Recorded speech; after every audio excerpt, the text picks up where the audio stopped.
It's, well, they have been researching for quite a while, and there was a picture of us trying on it. So what this is a piece of kind of a bed sheet that lies on the bed. So the person lies on it, and there are sensors. There's some materials, special materials that's kind of conducting, and these sensing materials captures. Currently, they capture heart rate and respiratory rate. That they are doing research on capturing blood pressure as well. And the accuracy is when they can capture the, they have a 90% chance of capturing the signal under an uncontrolled environment. What we mean by uncontrolled environment is that it's a normal place, not in their lab. So in their lab, they achieve a higher percentage of accuracy. And so that's currently the status. I would like to add on two things here. I would like to show the picture in terms of what research stage we are. This is actually Jack, and he is lying on that bedsheet right now. And I don't know if this is a clear picture, but here is actually real signal. That when he sleep on it, he can actually sense like his heartbeat as well as respiratory rate.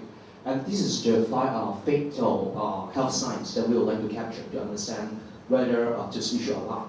And in terms of the where do we cause signal, they actually do a few tests out there and in a controlled environment. In a controlled environment, which means like sitting at home, that the room is not going to change, the setting is not going to change. The idea with calibration and on-site installation, you can achieve even higher than 90%.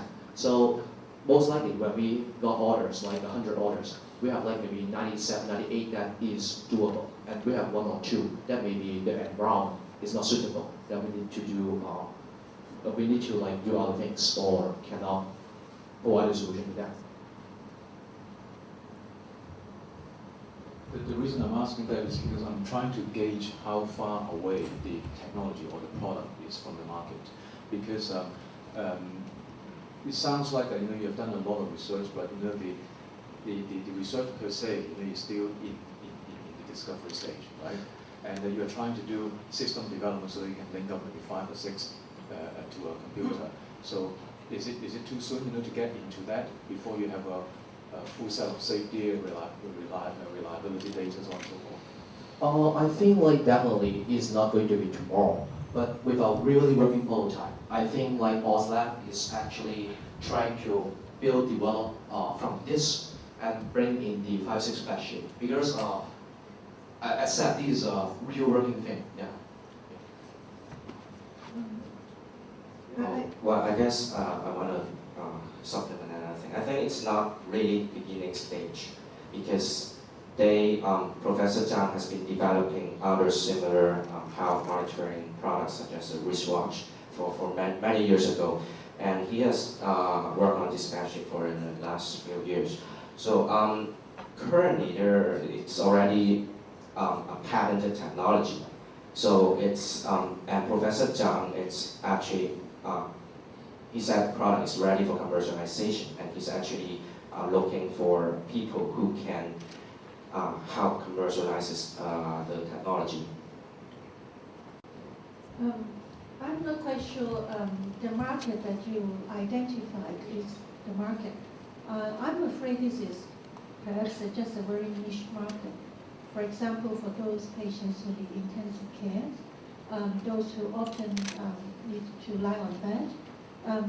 So I suppose that this is, of course, an additional cost for most of the elderly homes. So if I am the runners, I would certainly be very cost conscious. So adding these facilities, either it will be paid by the consumer themselves, that is by the families, or by the elderly centers. If this is the case, they may actually focus on those who really need it. So this is one point. The other is, I'm not quite sure, I actually echo with Herman's point, not quite sure whether this is a social enterprise, because my initial response is that it actually helped improving the operational effectiveness. Rather than the solution caring. I'm sure there are a lot more other things that we need to do apart from this. But sometimes if you have provided all the facilities, it means that they are given less attention. That would be some kind of dilemma. I guess I'd like to first address the second issue, second question about the social impact. Well, first, without this technology, what happens is that there must be a nurse sitting beside the elderly, taking measurements or looking at them all the time when they're asleep. And this is actually, yes, it will be human care, but it's actually not cost-effective and not possible, especially for senior homes. And I guess for the first question, intensive care, actually they have very sophisticated systems, and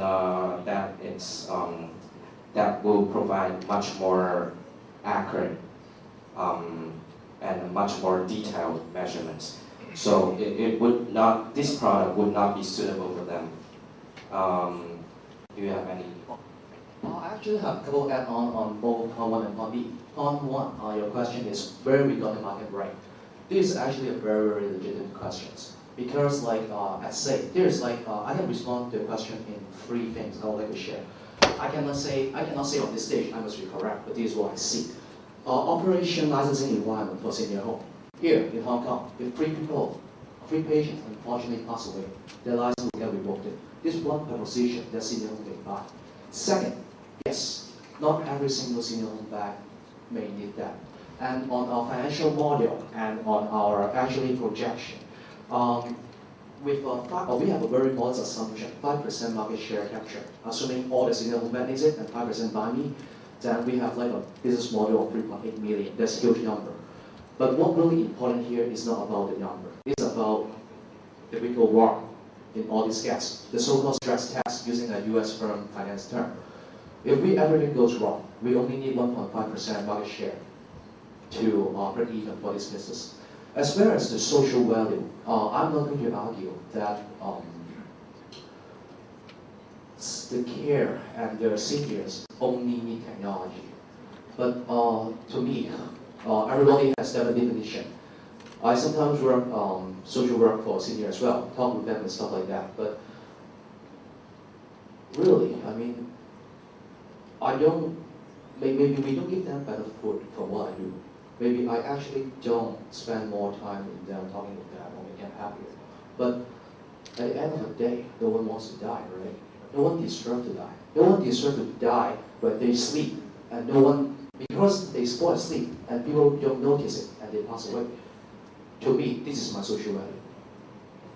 And if I work on this for 4 years from now, making break-even money, pay my bills, and 4 years later, I save 2 lives.